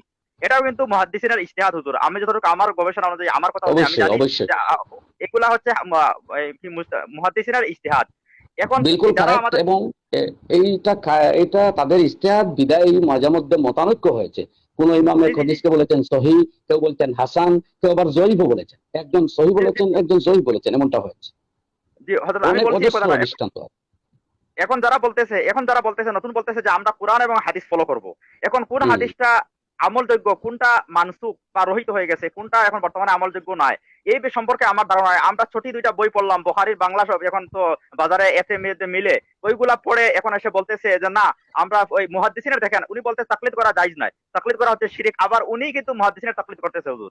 উনি হুম, কিন্তু হুম, হুম। মুহাদ্দিসিনে এটা কিন্তু কোরআন হাদিসের কোনো দলিলে নাই যে এই বুখারীর যে আপনি প্রথম যে হাদিস ইন্নামাল আমালু বিন, এই হাদিসটা যে সহিহ, এটা কি আল্লাহ রাসূল কখনো কোনো জায়গাতে বলেন নাই এসে যে এই হাদিসটা সহিহ, কিন্তু আমরা মেনে নিয়েছি। আবার ওই মুহাদ্দিসিনের তাকলিদ করে ফুকাহাদেরকে ভুল বলতেছে। এই সম্পর্কে আমরা এবার হযরত মাওলানা জালালউদ্দিন চৌধুরী সাহেব হাফিজাহুল্লাহ মুহাদ্দিস আপনার কাছে চলে আসবো, যে এই যে উসুল যে যারা বানাইছে, যে মুহাদ্দিসিনের ইজতিহাদ কে মেনে নিয়ে মুহাদ্দিসিনের এই অন্ধ তাকলিদ করে আর ফুকাহাদের প্রতি যে বিদ্বেষ করা, যে ইমাম আবু হানিফা মাসআলা জানতেন না অথবা হাদিস জানতেন না, অথবা ইমাম আবু হানিফার এই যে হুজুর আরেকটা কথা বলছিলাম, আমি একটা কিতাবে দেখেছি যে ইমাম আলী ইবনে মাদানী বা উনি যে কথা বলেছিলেন হুজুরের আগে, আরো অসংখ্য আহ, এটা এক কিতাবের মধ্যে দেখেছি যে হযরত হানাফি মাযহাবের যে সনদের দিকে, হাদিসের যত সনদ আপনি একটু বললেন, হাম্মাদ ইমাম আবু হানিফার উস্তাদ ছিলেন ইব্রাহিম আন-নাখাবী, হাম্মাদ ইবনে আবি সুলাইমান, এরপরে আলকামা, তারপরে আব্দুল্লাহ ইবনে মাসউদ, বা এই যে হাদিসের সনদগুলা, অর্থাৎ হানাফিদেরকে ছেড়ে দিলে, অর্থাৎ হানাফিদেরকে একত্রিত করলে বাকি যদি হাদিসের সনদগুলো আসে তাহলে জিরোর কোটায় চলে আসবে। আমি যতটুকু জানি আমার অনুযায়ী যে এটা জিরো কোটায় চলে আসবে। অর্থাৎ ইমাম বুখারী তো হানাফিদের ছাত্র। কি হুজুর আমি ভুল আপনার বলছি? এই প্রসঙ্গে আমি একটু ইন্টারাপশন করি, একটি কথা মাঝখানে জি বলতে চাই, বলেন, মাফ করবেন। জি যেটা বলেন, আপনি বললেন জি যে বলেন। হানফি সনদ ছাড়লে সনদ জিরো কোটায় যাবে। এবার এই প্রসঙ্গে আমি একটি কথা বলতে চাই যে বুখারী শরীফের শ্রেষ্ঠত্বের মূল বুনিয়াদ অন্যান্য জিনিসের মধ্যে একটা হলো বুখারী শরীফের সুলাসি হাদিস রয়েছে 22টা। সুলাসি মানে নবী করিম সাল্লাল্লাহু আলাইহি সাল্লাম আর ইমাম বুখারীর মাঝখানে মাত্র 3টা ওয়াস্তা। এইটাকে হাদিসের সবচেয়ে উঁচু মাকাম দেওয়া হয়, সুলাসি হাদিস। এবং বুখারী শরীফের ফকিহত এর অন্যতম এক কারণ এটাও যে বুখারী শরীফে 22টা হাদিস রয়েছে সুলাসি, কিন্তু জানেন ওই 22টা হাদিসের 20টি হচ্ছে হানফি উস্তাদ থেকে, 20 জনই মাশাআল্লাহ। হানফি শেখ। জি জি শেখুল জি হাদিস হুজুর, এই যে মৌলানা জাকারিয়া রহমতুল্লাহ আলাইহি এবার বলছেন যে বাকি যে দুজন ওদের মজহব জানা যায়নি, তবে উম্মিদ है कि वो दोनों भी হানফি ही होंगे। বিলকুল। কথা বুঝলেন? যে জি বুখারী জি জি শরীফের যে মূল শ্রেষ্ঠত্বের যে একটা অন্যতম বিষয় হচ্ছে সুলাসি হাদিস হওয়া, সেইটাও হানফিদের ভাগ্যে জুটেছে।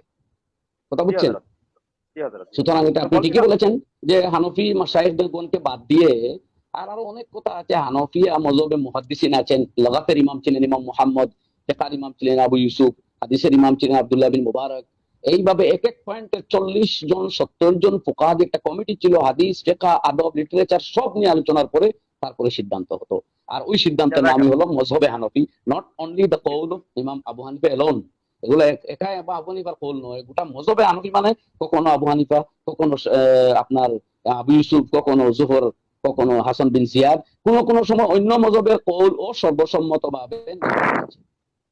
হুজুর ইমাম আবু হানিফা রাহিমাহুল্লাহ কতটা মাসলার ইস্তেমবাদ বা কতটা মাসলা সমাধান দিয়েছেন একটু যদি বলতেন। আমার জানা মতো 82 আছে, 84 আছে, 12 লক্ষ আছে। এর মধ্যে আমি যদি 82 বা 84 ধরি, তো একজন যে ফুকাহার যে এই যে ইয়েগুলা, বা আলবানী সাহেবের মতো তো আর ইমাম আবু হানিফা রাহিমাহুল্লাহ ওই কি বলে নিজে নিজে লেখা জাতির সামনে তো আর উপহার দেন নাই যে তোমরা এগুলা পড়ো আর তোমরা এগুলা বাংলা চটি মুকাল্লিদ বনে যাও, অর্থাৎ তোমরা তাহলে এখন সমস্ত মুহাদ্দিসিনের উস্তাদ হলেন ইমাম আহমদ, মনে রাখবেন। সমস্ত আল্লাহু মুহাদ্দিসিন, আকবার। ইমাম তিরমিজি, ইমাম বুখারী, ইমাম মুসলিম, ইমাম নাসাই, ইমাম ইবনে মাজা, সমস্ত মুহাদ্দিসিনের উস্তাদ হলেন ইমাম আহমদ, যাকে হাকিম বলা হয়, যিনি দুনিয়ার সব হাদিস জানেন অনেকে বলেছেন। সেই ইমাম আহমদের উস্তাদ হলেন ইমাম শাফিঈ। আর ওই ইমাম শাফি বলছেন কি জানেন, যে হামালতু আন মুহাম্মাদিন ওয়াকরায় বাঈর মিন ইলমিন, আমি ইমাম আবু হানিফার শাগিরদের শাগিরদ মুহাম্মদের কাছ থেকে 2 উট বুঝাই ইলম অর্জন করেছি। বলছেন কে? ইমাম মাশাআল্লাহ। শাফি। তিনি হচ্ছেন আহমদ ইবনে হাম্বলের উস্তাদ, আর আহমদ ইবনে হাম্বল হচ্ছেন সমস্ত মুহাদ্দিসিনের উস্তাদ। জাযাকাল্লাহ, তাহলে জাযাকাল্লাহ। হানফি মযহব বাদ দিয়ে তো আপনি হাদিসের কথা ভাবতেও পারেন না। ভাবতেই পারেন আরে না। আমার একটু এখন সময় নাই, আমি যাব না, আপনি দেখবেন সমস্ত মুহাদ্দিসিনের আগেই ফুকাহায়ে কেরাম এসে চলে গেছেন। ইমাম আবু হানিফার জন্ম 80 হিজরিতে, আর ইমাম বুখারী রাহমাতুল্লাহ আলাইহির জন্ম 194 হিজরিতে, জি প্রায় জি 114 বছর পরে দুনিয়াতে এসেছেন। হুজুর এখানে তো একটা পয়েন্ট আছে, আমাদের আমাদের লামাজাবিরা যারা বলে যে ওই যে আপনি বললেন ইমাম বুখারী রাহিমাহুল্লাহর জন্ম হচ্ছে গিয়ে 194 না, হিজরি, ঠিক আপনাকে মৃত্যু হচ্ছে আবার আমি একটু ধরি যে আপনি ওদেরকে লামজবি বলবেন না। আপনি তো আগে বলেছেন ওরা তকলিদ করে, ইমাম আলবানির তকলিদ করে, অথবা কোন কোন মুহাদ্দিসের তকলিদ করে, যে মুহাদ্দিসিনরা নিজে আবু হানিফার অথবা শাফি অথবা মালিক অথবা ইবনে সিরিন অথবা সুফিয়ানে সৌরির তকলিদ করতেছেন। আর ওই মুহাদ্দিসিনদের তকলিদও তারা কিন্তু করে। এই জন্য আসলে আসলে করে, তাদেরকে লামজবিও কিন্তু বলা যায় না, কিন্তু যদিও তারা আমরা তো এটা লামজবি অস্বীকার করে, হিসাবেই পরিচয় দিতে চাই। যে পরিচয় দিতে জি চায়, কিন্তু বলেন। তারা তো এটা অস্বীকার করে, তারা বলে যে আমরা কারো তকলিদ করি না, তারা বলে আমরা যে কোনো কারো ওদিকে তকলিদ যে করি না। ওদিকে শেখ আলবানি বলেছেন জয়ীফ, ওটাকেই তো জয়ীফ মনে করে, তাহলে কি ও আলবানির এটা তকলিদ হলো না? অবশ্যই হলো এটা তো হলো, এটাই আলবানির আমি বলতে তকলিদ করে। চাচ্ছি। হুম, আবু হানিফার তকলিদ অবশ্যই করতে হবে, অসুবিধা আছে, শেখ আলবানির তকলিদ করতে অসুবিধা নাই। অসুবিধা নাই, এটাই মারাত্মক একটা সমস্যা। তো হযরত মাওলানা জালাউদ্দিন চৌধুরী সাহেব হাফিজাহুল্লাহ, আপনার কাছে চলে আসছি যে বর্তমান সময়ে আমরা যে মাযহাবের গুরুত্ব এবং কতটুকু, এটা একজন মানুষ কি ডাইরেক্টলি কোরআন হাদিস ফলো করে আমল করতে পারবেন না মাযহাবের দ্বারস্থ হতেই হবে, এই সম্পর্কে একটু খোলাসা করুন। আমাদের কাছে বেশি সময় নাই, আর আমরা মাত্র 10-15 মিনিট, মাত্র 15 মিনিট কথা বলবো, তারপরে আমরা অনুষ্ঠান শেষ করবো। আপনি 5 মিনিট কথা বলবেন, 5 মিনিট, এরপরে আচ্ছা, আমাদের মুফতি সাহেবের কাছে চলে আসবো। জি জি, আলহামদুলিল্লাহ আমাদের মুফতি সাহেব যে বিষয়টা উত্থাপন করেছেন তা অত্যন্ত গুরুত্বপূর্ণ এবং তথ্যবহুল, এবং উনি কিতাবাদি খুলে কিতাবাদি ইবারত গুলো তিনি পড়েই আমাদেরকে বুঝিয়ে দিয়েছেন। আমি আশা করি আমাদের এ বিষয়ে মুহাদ্দিসিনদের বিষয়ে আর আমাদের বুঝার বাকি থেকেছে তা আমি মনে করি। এখানে মযহব ব্যাপারে আমরা বুঝতে হবে, বর্তমানে আমরা মযহবকে দাঁড় করিয়েছি কোরআন এবং হাদিসে, কোরআন এবং সুন্নাহর বিপরীতে দাঁড় করিয়েছি। যেমন একজন লামাযহাবী আমাকে ওয়াইর মুকাল্লিদ, যিনি বাহ্যত দাবি করেন ফিকহি কোনো মযহবকে অনুসরণ করেন না, তিনি আমাকে ফোন করে বলছেন, হযরত কোরআন হাদিস মানবো না মযহব মানবো? এই যে বিষয়ের যেটা কোরআন হাদিস মানবো না মযহব মানবো, এখানেই সবচেয়ে বড় ভুল হয়ে গিয়েছে। তারা ভুল বুঝেছে। কোরআন হাদিস হলো মযহবের মধ্য দিয়ে, মযহব হলো কোরআন হাদিসের ব্যাখ্যা। এটাকে আমরা সর্বপ্রথম বুঝতে হবে। কোরআন হাদিসের ব্যাখ্যা হলো মযহব। মযহব স্বতন্ত্র কোন ধরনের নিজেই কোনো অথেন্টিক সোর্স নয়। মযহবই হলো কোরআন হাদিসের ব্যাখ্যা। আমরা কোরআন হাদিস অনুসরণের জন্যই মযহবকে অনুসরণ করে থাকি। তাই আজও কোরআন হাদিসকে অনুসরণের জন্য মযহবের প্রয়োজনীয়তা অপরিসীম। কেননা মযহবের অনুসরণের মধ্য দিয়ে আমরা কোরআন হাদিসকে হাতছাড়া করি না, মযহবকে আঁকড়ে ধরার মাধ্যমেই আমরা কোরআন হাদিসকে অনুসরণ করে থাকি। কি জন্য? যেহেতু কোরআন এবং হাদিসের মধ্যে, কোরআন হাদিসের মধ্যে আমরা দেখি ইখতিলাফ রয়েছে, ইফতিরাক নেই, গবেষণামূলক অধ্যয়ন রয়েছে, তাই মযহবকে আমরা অনুসরণ করি। মযহব আমাদেরকে কোরআন এবং হাদিস থেকে বিচ্ছিন্ন করে না, কোরআন এবং হাদিসের দিকে আমাদেরকে নিয়ে যায়, তাই আমরা মযহবকে অনুসরণ করি। দ্বিতীয় হলো, মযহবকে এই জন্যই অনুসরণ করা প্রয়োজন যেহেতু মযহব কোরআন এবং হাদিস দ্বারা অনুমোদিত এবং স্বীকৃত, সাহাবায়ে কেরাম দ্বারা স্বীকৃত, তাবেঈনে এজাম দ্বারা স্বীকৃত, এবং মযহব 1450 বছর এর জ্ঞান, ইসলামের জ্ঞান বিজ্ঞানীদের কাছে স্বীকৃত, তাই আমরা মযহবকে অনুসরণ করি। মযহব হলো দলিল ভিত্তিক, তাই আমরা মযহবকে অনুসরণ করি এবং মযহবকে অনুসরণ করার প্রয়োজনীয়তা দেখা দেয়। আবার মযহব আমাদেরকে জমাতবদ্ধ হয়ে থাকা থেকে বাধা সৃষ্টি করে না, কেননা নবী আলাইহিস সালাতু ওয়াস সালাম ইরশাদ করেছেন, তোমরা বৃহদাংশ মুসলিম সমাজের অন্তর্ভুক্ত হয়ে থাকো, তোয়াদে আজমের অনুসারী হও। এখানে আমরা যদি মযহব অনুসরণ করি তাহলে তা থেকে আমরা বিচ্ছিন্ন হই না, কেননা মযহবকে অনুসরণ করলে আমরা মৌলিক আকীদা থেকে বিচ্যুত হই না, মযহবকে অনুসরণ করলে জরুরিয়াতে দ্বীন, মৌলিক বিধান থেকে আমরা পৃথক হই না, তাই মযহবকে আমরা অনুসরণ করি। মযহব হলো তথ্য নির্ভর এবং দলিল ভিত্তিক সিদ্ধান্তগুলো, তাই মযহব অনুসরণ করলে কোরআন হাদিসকে অনুসরণ করা হয়, কোরআন হাদিস হাত ছাড়া হয় না। এবং অনুসরণের ক্ষেত্রে নবী আলাইহিস সালাতু ওয়াস সালাম আমাদেরকে গণ্ডি বেঁধে দিয়েছেন। তাহলে নবী আলাইহিস সালাতু ওয়াস সালাম অত্যন্ত উঁচু মানের সনদের মধ্য দিয়ে ইরশাদ হয়েছে, লা তাআতা ফি মাসিয়াতিল খালিক, স্রষ্টার নাফরমানির মধ্যে কারো অনুসরণ নেই। মজহব ফুকাহায়ে কেরামের অনুসরণ, মজহবের অনুসরণ, মজহবের বিধানগুলোর সিদ্ধান্ত দ্বারা আমাদের জীবনে কর্মে বাস্তবায়নের মধ্য বাস্তবায়ন করলে আমরা কখনো মহান স্রষ্টার নাফরমান হই না, মহান স্রষ্টার ফরমাবরদার হই। তাই আমরা মজহবকে অনুসরণ করি। মজহবের এই জন্যই প্রাসঙ্গিকতা রয়েছে। মজহবের মধ্যে ইখতিলাফ আছে এবং বিশ্বের শিরোধার্য জ্ঞানী ব্যক্তিবর্গ সহ ইসলামী বিশ্বকোষ রচনা করেছে কুয়েত সরকার। সেই কুয়েত সরকার রচনা করে বলেছে ইখতিলাফ হলো দলিলের উপর নির্ভরশীল বিষয়। মজহবের মধ্যে যেহেতু ইখতিলাফ আছে, অতএব জ্ঞান বিজ্ঞান আছে, তাই সেই মজহবকে স্বীকৃতি দেওয়া যায়। তাই এখানে আমাদের বুঝতে হবে, মজহবকে যদি আমরা ছেড়ে দিই তাহলে বলতে হবে ইসলামের মধ্যে গবেষণার স্থান নেই। যদি আমরা মজহবকে ছেড়ে দিই তাহলে আমরা বুঝতে হবে যে নিত্য নতুন যত সমস্যা আসবে সেই সমস্যাগুলোর সমাধান কোরআন হাদিসে নেই। যেমন আজকের দিনে রাজনৈতিক বিভিন্ন মতবাদ আবিষ্কার হচ্ছে, বিভিন্ন সামাজিক দর্শন আবিষ্কার হচ্ছে। এবার লকডাউন এসেছে, লকডাউনের বিভিন্ন বিষয় এসেছে, এর সঙ্গে বিভিন্ন মাসাইল এসেছে। এগুলোকে আমরা যদি মজহব অনুসরণ না করি এবং মজহব থেকে আমরা পৃথক হয়ে যাই তাহলে এই বিষয়গুলোর অনেক সমাধান কোরআন আর হাদিসের মধ্যে আমরা পাবো না। তাই যেহেতু পৃথিবীর মধ্যে কিয়ামত পর্যন্ত নিত্য নতুন সমস্যার আবিষ্কার হবে, তাই আমাদের মজহবকে অনুসরণ করতে হবে। এই জন্যই অনুসরণ করব যেন মজহবের মধ্য দিয়ে আমরা কোরআন এবং হাদিসকে অনুসরণ করতে পারি। তাই আমরা দেখি ইমাম বুখারী রহমতুল্লাহ আলাইহি, যে যার কথা আমার পূর্ববর্তী আলোচক আমাদের মুফতি সাহেব, সম্মানিত মুফতি সাহেব দামাত বারাকাতুহু অত্যন্ত সুন্দরভাবে আলোচনা করেছেন। তিনি বলেছেন যে 22টি ত্রিসূত্র বিশিষ্ট হাদিস রয়েছে। সেই 22টি ত্রিসূত্র হাদিসের মধ্যে মক্কি ইবনে ইব্রাহিম থেকে 11টি, আসিম নাবিল জাহরাত থেকে 6টি, মোহাম্মদ ইবনে আব্দুল্লাহ আনসারী থেকে 3টি। এখানে আমরা সেই 22টির মধ্যে আমরা দেখতে পাই 20টি বর্ণনা ইমাম আবু হানিফা রাহমাতুল্লাহ আলাইহি হানাফি উস্তাদ থেকে নিয়েছেন। এছাড়া আমরা দেখেছি ইমাম আহমদ ইবনে হাম্বল রহমতুল্লাহ আলাইহি, তিনি হযরত ইমাম আবু ইউসুফ রহমতুল্লাহ আলাইহি একনিষ্ঠ শাগির্দ ছিলেন। আবার মুহাদ্দিস আব্দুল্লাহ ইবনে ইয়াজিদ, যিনি হলেন ইমাম বুখারী উস্তাদ, তিনি ইমাম আবু হানিফার ছাত্র। উবাইদুল্লাহ ইবনে মুসা ইমাম আবু হানিফার ছাত্র। ফজল ইবনে আমর, যিনি ইমাম বুখারীর উস্তাদ, তিনি আবু হানিফার ছাত্র। মুহাম্মদ ইবনে আব্দুল্লাহ ইমাম বুখারীর উস্তাদ, তিনিও আবু হানিফার ছাত্র। সাঈদ ইবনে রাবি, তিনি হযরত ইমাম আবু হানিফার ছাত্র ইমাম আবু ইউসুফ রাহমাতুল্লাহ আলাইহির ছাত্র। আবার আমরা দেখি ইমাম বুখারীর উস্তাদ আব্বাস ইবনে ওয়ালিদ, তিনি ইমাম আবু ইউসুফের ছাত্র। আলী ইবনে জাদ, আলী ইবনে হযরত আল মারওয়াজি, আলী ইবনে আল মাদিনী, মুহাম্মদ ইবনে সাবাক প্রভৃতি ইমাম বুখারীর উস্তাদ ইমাম আবু হানিফার ছাত্র কিংবা আবু হানিফার ছাত্র।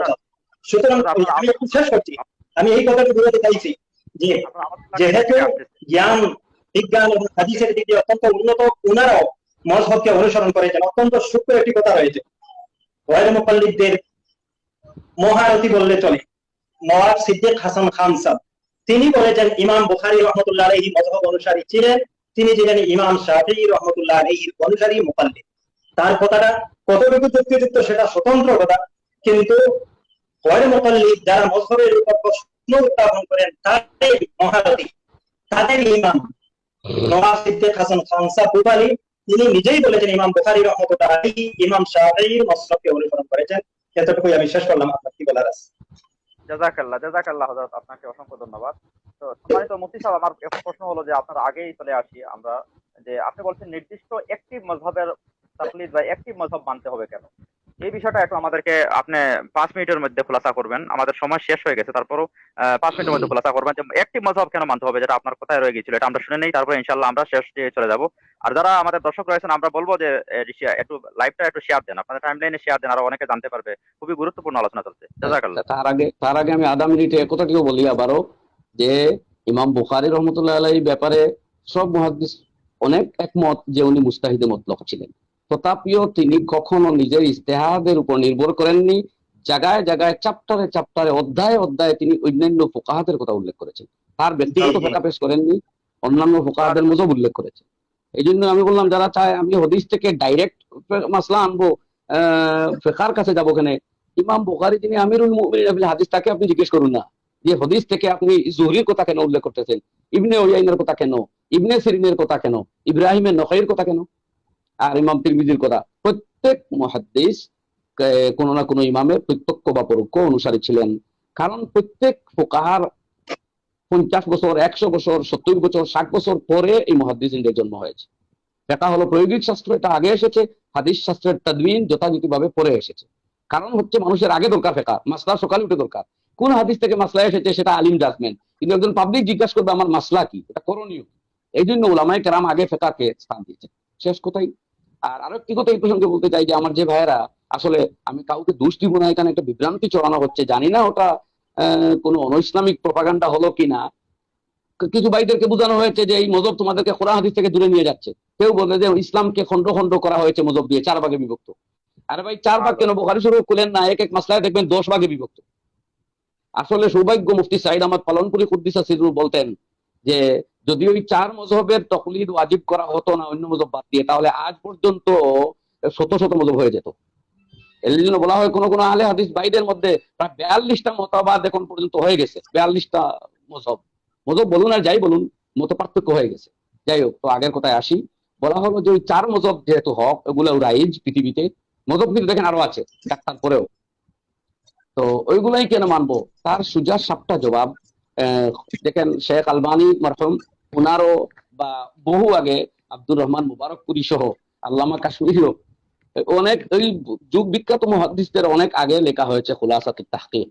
তো সেই কিতাবে উনি উল্লেখ করছেন ওয়াম্মা তাকলিদু মাযহাবিন মিন মাযাহিবিল আন গায়রাল মাযাহিবিল আরবাআ, অর্থাৎ ওই 4 মযহব ছাড়া অন্য কোনো মযহবের অনুসরণ ফালা ইয়াজুজু, সেটা জায়েজ নয়। লা লি নুকসানে মাযহাবিহিম, আপনি বলতে পারেন যেহেতু প্রত্যেক কোরআন হাদিস থেকে উদ্ধৃত করেছেন মাসলা, তাহলে কেন জায়েজ নাই? ওই মযহব যে ঠিক নয় এই জন্য জায়েজ নয়, বরং ও রুজহানিল মাযাহিবিল আরবাআতি আলাইহিম লিআন্না ফীহিমুল খুলাফাল মুফাদ্দালিন আলা জামিল উম্মাহ বাল লিআদমি তাদবিন মাযাহিবিহিম ওয়া আদমি মারিফাতিনা আল-আন বিশুরুতিহা ওয়া কুয়ুদিহা ওয়া আদমি উসুল যালিকা ইলাইনা। এখানেই মূল কারণ বলা হয়েছে যে ইমাম মালিক, ইমাম শাফি, ইমাম আহমদ, ইমামে আজম আবু হানিফা আলাইহিমুর রাহমার মযহব যেভাবে লিপিবদ্ধ আকারে সারা পৃথিবীতে ছড়িয়ে গেছে এবং প্রত্যেকটি মাসলায় প্রত্যক্ষ বা পরোক্ষভাবে মযহব থেকে কোনো না কোনো বর্ণনা পাওয়া যায়। যেমন হানফি মযহবে রয়েছে জাহিরুর রিওয়ায়া, গায়র জাহিরুর রিওয়ায়া, নওয়াদিরুর রিওয়ায়া, ফতাওয়া, ওয়াকিআত, কোনো না কোনো ভাবে আপনি পাবেনই। পরোক্ষ যদি নাও, প্রত্যক্ষ নাও পান, পরোক্ষ পাবেন। এইভাবে যেমন আলকামার মযহব পাওয়া যায়নি, ইব্রাহিমের নখঈর মযহব পৃথিবীতে এইভাবে মুদাওয়ান হয়নি, সুফিয়ানে সৌরির মযহব মুদাওয়ান হয়নি। এই জন্য এই 4টা মযহব যেহেতু কমপ্লিট বিদ্যমান, তাই বলা হয়েছে অন্য কোনো মযহবের তাকলিদ না করে এই 4টারই করতে হবে। কারণ কি? কারণ মনে করেন আপনি ইমাম ইব্রাহিম নখঈর মুকল্লিদ হয়ে গেলেন, শতকরা 30টি মাসলা ওনার কাছে পেলেন, বাকি মাসলাগুলো কিতাবাদিতে পেলেন না। ওনার কেন পেলেন না এটা আমি বলছি।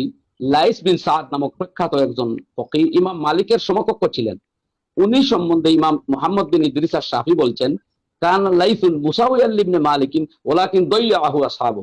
লাইস বিন সাদ ইমাম মালিকের সমকক্ষ আলিম ছিলেন, কিন্তু তার উপযুক্ত শাগির্দ ঘটেনি, তাই নসিব হয়নি, জুটেনি, তাই শাগির্দরাই ওনাকে জায়ে করেছে, অর্থাৎ ওনার মযহব পৃথিবীতে মুদাওয়ান হয়নি।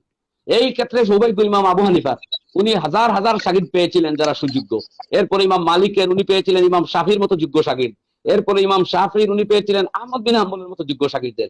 এরপরে আহমদ বিন হাম্বল যিনি পেয়েছিলেন লক্ষ লক্ষ শাগির্দ। ইমাম বুখারী উনার শাগির্দ, ইমাম আহমদ, ইমাম তিরমিজি উনার শাগির্দ। তো ছাত্র এবং শাগির্দগণের মাধ্যমে পৃথিবীতে ছড়িয়ে পড়েছিল, লিপিবদ্ধ আকারে সুরক্ষিত হয়েছিল এই 4টা মযহব। সেটা অবশ্যই অ্যাক্সিডেন্টলি নয়, বা আমি বলবো না এটা একটা বলা আমরা ইত্তেফাক, ঘটনাক্রমে এরকম হয়েছিল, ইচ্ছাক্রমে কেউ করেনি। তো ওই 4টা মযহব যেহেতু কমপ্লিটলি পৃথিবীতে লিপিবদ্ধ আকারে বিদ্যমান আছে, এই জন্য উলামায়ে কেরাম বলেন ওই 4টা মযহবের কোনোটাই মানতে হবে, কারণ অন্য মযহব মানতে গেলে ওই আপনাকে আরো এক মযহবের দিকে যেতে হবে। শেষ প্রশ্ন, বলে 4 মযহব হক বলেন? জি জি জি হুজুর, এটাই একসাথে কি 4টা মযহব মানা যাবে? আমাদেরকে তো স্লোগান এটাই দেওয়া হচ্ছে বর্তমানে যে 4টা মযহবই হক, 4টা মযহবই হক, কিন্তু আমরা 4টা একসাথে মানতে পারবো না, যে কোনো একটা মানবো। এটা এই সম্বন্ধেও কিতাবে বলা হয়েছে একবারে পরিষ্কার যে তাকলিদের শখসি বলা হয় এটাকে। এটাকে কেন বলা হয়েছে পরিষ্কার উল্লেখ করা হয়েছে, বিভিন্ন ফুকাহায়ে কেরাম সেটা বলেছেন যে وفي شرح جمع الجوامع للمحل والأصح أنه يجب على العامي وغيره ممن لم يبلغ رتبة الاجتهاد, যে ব্যক্তি মুজতাহিদ হতে পারেননি তার জন্য ওয়াজিব হলো ইলতাজামা মাযহাবুন মুআয়্যানুন মিন মাযাহিবিল মুজতাহিদিন, মুজতাহিদদের যে কোনো একটা মাযহাবকে লাজিম করতে হবে। কেন? কারণ হলো আজকাল আপনি দেখছেন সুবিধাবাদী আমরা নিজেই হয়ে গেছি, আমরা সবসময় সন্ধান করি সুবিধা কোন দিকে। মানুষ মনে করেন এক ব্যক্তির হাত দিয়ে রক্ত বের হলো, ইমাম আবু হানিফা বলবেন তোমার উযু চলে গেছে, সে বললো যে না আমি ইমাম শাফির মযহবে চলে যাই, সেখানে আরেক হাদিস থেকে ইমাম শাফি বলেছেন হাত পা দিয়ে রক্ত বের হলে বা প্রস্রাব পায়খানা রাস্তা ব্যতীত কোনো জায়গা থেকে কিছু বের হলে উযু যায় না, চলে গেল শাফি মযহবে। এরপরে সে চুলকাতে চুলকাতে লজ্জাস্থানে হাত দিয়ে চুলকিয়ে দিল, এবার ইমাম শাফি বলবেন মাম্মাসা যকরাহু ফালিয়াতাওয়াদ্দা, লজ্জাস্থান স্পর্শ করেছে উযু করো, সে বলবেন আমি আবু হানিফার কাছে চলে যাচ্ছি, উনি বলছেন যে লজ্জাস্থানে হাত দিয়ে চুলকালে উযু যায় না। এরপরে যখন ওই ব্যক্তি মনে করেন কিছুক্ষণ দেখেন তার এখন উযু যায় নাই, কিছুক্ষণ পরে সে একটু কোথাও জায়গায় হেলান দিয়ে ঘুমিয়ে পড়লো, আবু হানিফা বলবেন তোমার উযু চলে গেছে তুমি ঘুমিয়েছো, সে বলবে আমি আহমদ বিন হাম্বলের কাছে চলে যাচ্ছি, উনার মযহবে অল্প স্বল্প ঘুমালে উযু যায় না। কথা বুঝলেন তো? এরপর ওই ব্যক্তি গিয়েছিল পায়খানায়, তার সেখানে মলদার দিয়ে একটা পাথর বের হয়েছে, আহমদ বিন হাম্বল বলবেন যে এই মলদার দিয়ে কিছু বের হলে উযু যায়, তোমার উযু চলে গেছে উযু করো, সে বলবে এখন করা যায় কি, আচ্ছা আমি মালিক সাহেবের মযহবে চলে যাই, কারণ মালিকি মযহবে আছে মখরজে মুতাদ দিয়ে শয়ে মুতাদ, অর্থাৎ প্রস্রাব পায়খানা রাস্তা দিয়ে অভ্যাসবশত বস্তু বের হলে উযু যায়, নইলে যায় না। তো পাথর তো আর অভ্যাসবশত আসার বস্তু নয়, তাই মালিকি মযহব উযু গেল না। তো এখন দেখেন সকাল থেকে বিকাল ওই লোকটা প্রথমে হানাফি, তারপরে শাফি, তারপরে হানফি, তারপরে হাম্বলি, আর তারপরে বিকালে মালিকি, পুরো গোটা দিনের মধ্যে তারা উযু যায়ই নাই। তো এইভাবে মানুষ দিনকে তামসা, শাহওয়াত আর মিল্লতকে একটা আপনার ইচ্ছাবশত বস্তু বানিয়ে দিবে। এই জন্যই 4th শতাব্দী হিজরিতে ইজমা হয়ে গেছে যে আপনি যে কোনো এক মযহব মানতে হবে। এই সম্বন্ধে শাইখুল ইসলাম আল্লামা ইবনে তাইমিয়া উল্লেখ করেছেন তার ফতোয়ার মধ্যে, যে সকাল বিকাল যদি আপনি নির্ধারিত মযহব করেন না, তো লোক শুধু সুবিধা দেখবে। এই যে আমি একটা এক্সাম্পল দিলাম, সময় কম। তো এই জন্য আমাদের আকাবিরিনরা বলেন যে এক মযহবের অনুসরণ এটা ওয়াজিব লি গায়রিহি, লি আইনিহি নয়। এটার অর্থ হলো যে আপনি যদি বলেন যে এক মযহব মানবো কোরআনে কোন জায়গায়, এই প্রশ্ন করে আপনার ভুল, কারণ আমি তো আর বলছি না এটা লি আইনিহি সরাসরি। আপনি যদি বলেন হাদিসের কোন জায়গায়, এই প্রশ্ন করাও ভুল, কারণ এটা ডাইরেক্টলি নয়, লি গায়রিহি কোন কারণে। কারণ কোনটা? এইটা যে মানুষ মযহবকে তামসা করে নিবে, তার সুবিধাবাদ করে নিবে। এবং আপনি দেখুন এটা যুক্তির বিচারে ঠিক কিনা। সুতরাং যাই হোক, পৃথিবীর উলামায়ে কেরাম বড় বড় আকাবিরিন যারা ইবনুল হুমামের মতো ব্যক্তি, হ্যাঁ, শাইখুল ইসলাম ইবনে তাইমিয়া তিনিও হাম্বলি মযহবের ছিলেন, শাইখুল ইসলাম বলা হতো, হাফিজ যাহাবি, সমস্ত শাইখুল ইসলামরা এরা রায় দিয়ে গেছেন যে যে কোনো এক মযহব মানতে হবে নির্ধারিত করে, আর ওই প্রচলিত 4 মযহবেরই কোনো একটা মানতে হবে, এটা ওয়াজিব লি গায়রি। জাযাকাল্লাহ। नानात भी कलश कर सिद्क़ा